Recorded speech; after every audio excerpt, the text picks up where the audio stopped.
jumpa lagi dengan aku. Kali ini aku mau cerita pengalaman aku mengenai gimana rasanya pasang KB spiral atau IUD. Jadi sebulan pasca melahirkan aku kepikiran nih, gimana ya kalau aku mau pasang KB gitu. Aku bingung sebetulnya KB apa yang mau aku pasang. Kan ada beberapa jenis KB ya kan. Ada KB suntik atau KB pil dan ada KB spiral atau IUD. Setelah aku baca-baca review dari Google, ternyata yang paling aman itu katanya KB spiral atau IUD karena tidak mempengaruhi hormon di dalam tubuh kita. Akhirnya setelah aku baca-baca review, kemudian aku konsultasi dengan bidan aku memutuskan untuk pasang KB spiral aja. Kenapa? Karena aku agak takut ya dengan efek samping yang diceritakan oleh teman-teman di Google. Katanya bisa bikin gemuk, kalau bukan KB spiral ya, KB pil atau suntik. Ada yang bisa bikin gemuk, kemudian agak repot karena kita harus mengingat tanggal ya. KB suntik dan KB obat, KB pil itu kan kita harus ingat ya tanggal setiap bulannya. Kalau misalnya kita suntik 1 bulan sekali, itu kita harus tepat waktunya, nggak boleh berubah, nggak boleh beda-beda waktunya. Misalnya setiap tanggal 5 kita harus kita harus suntik, ya kita harus suntik di tanggal 5 tersebut setiap bulannya. Ataupun misalnya suntik yang 3 bulan sekali, itu nggak boleh salah tanggal.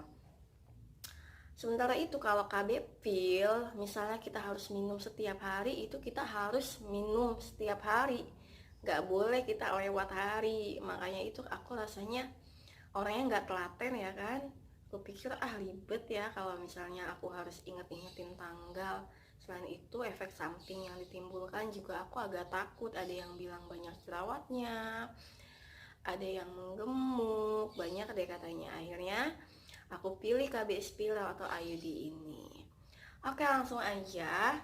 Akhirnya aku datang ke bidan aku ya, nggak jauh dari rumah. Aku ke sana, aku tanya-tanya mengenai info KB spiral tersebut. Ternyata KB spiral itu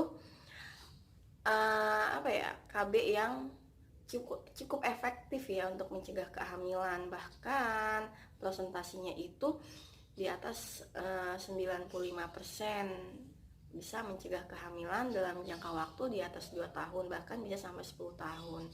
Penggunaannya pun bisa digunakan oleh sampai usia hampir menopause.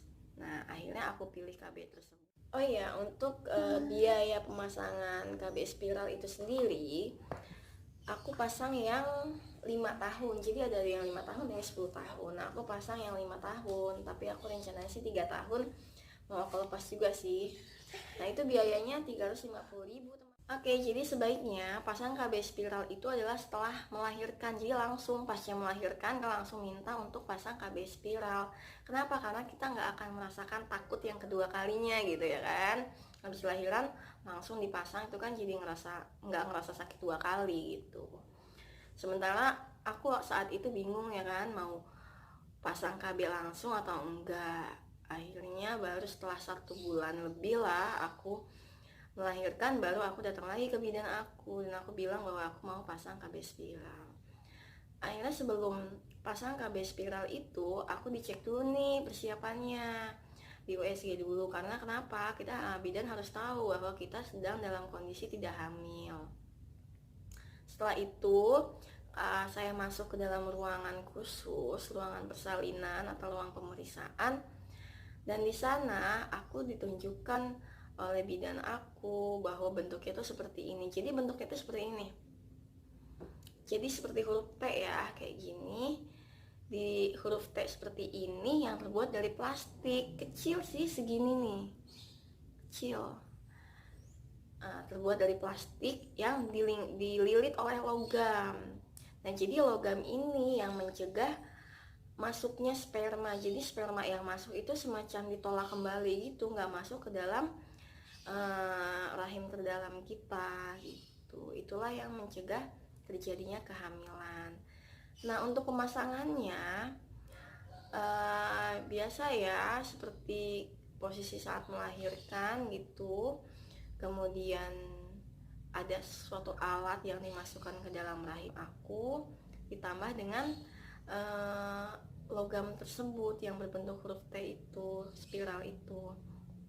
Nah, untuk pemasangannya sendiri itu rasanya sih nggak sakit ya, karena aku pikir awalnya seperti luka goresan gitu, atau kena pisau gitu aku pikirnya, atau nggak seperti orang melahirkan gitu, aku mikirnya sakit gitu, karena kan ngeri juga ya kan, dimasuki alat gitu vagina kita.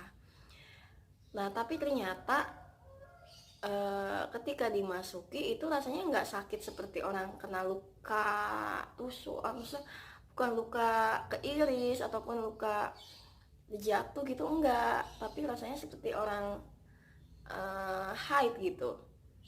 Jadi mules-mules gitu. Sebelumnya juga bidanku juga masih aba-aba ya, ini mau dimasukin, relax aja gitu, jangan sampai tegang, karena kalau tegang mungkin mulesnya akan lebih terasa. Jadi mules seperti orang yang saat haid gitu. Malah sebenarnya kalau menurut aku saat itu aku rasain nggak seperti orang haid banget. Kalau haid banget kan kadang-kadang ada yang sakit banget ya kan. Kalau ini enggak, hanya kayak tit gitu, mules kemudian hilang lagi. Kalau misalnya kayak alatnya itu nyentuh, itu agak mules lagi, terus hilang lagi seperti itu. Dan pemasangannya pun nggak lama ya, hanya semacam dipasang gitu terus udah. Jadi ketika dimasukkan pun nggak sakit, tapi sakitnya itu ketika alat itu, spiral itu menyentuh mungkin dalam rahim kita, itu agak terasa mules. Itu sih rasanya. Jadi nggak usah takut teman-teman, kalau mau pasang KB demi keamanan, demi program keluarga kita lebih terencana punya anaknya, silahkan dipasang. Karena sampai saat ini aku nggak ngerasain efek apa-apa gitu, nggak ada timbul jerawat ataupun badan menggemuk yang overweight gitu, enggak sih. Jadi nggak ada efek apa-apa selain haidnya ya agak kurang teratur, tapi itu nggak akan lama katanya. Nah setelah itu aku juga konsultasi sama bidan aku, kapan aku harus melakukan hubungan seksual. Biasanya 1 minggu, atau bahkan sebetulnya bisa juga sih setelah dipasang itu berapa hari. Yang penting ini haula bangun tidur. Yang penting apa sih, setelah dipasang itu kan ada juga yang sampai keluar darah ya, maksudnya seperti darah haid gitu, sedikit darah ketika kita mau mulai haid, sedikit-sedikit gitu. Ketika udah nggak berdarah, baru kita boleh melakukan hubungan seksual gitu. Nah untuk kontrolnya sendiri itu dilakukan 1 bulan, 3 bulan, dan 6 bulan setelah pemasangan KB. Mungkin 6 bulan sekali ya kalau udah lama gitu. Udah itu aja ya teman-teman. Jadi rasanya tuh nggak sakit banget, cuma mules-mules aja, mules-mules seperti kita merasa haid gitu. Bye bye.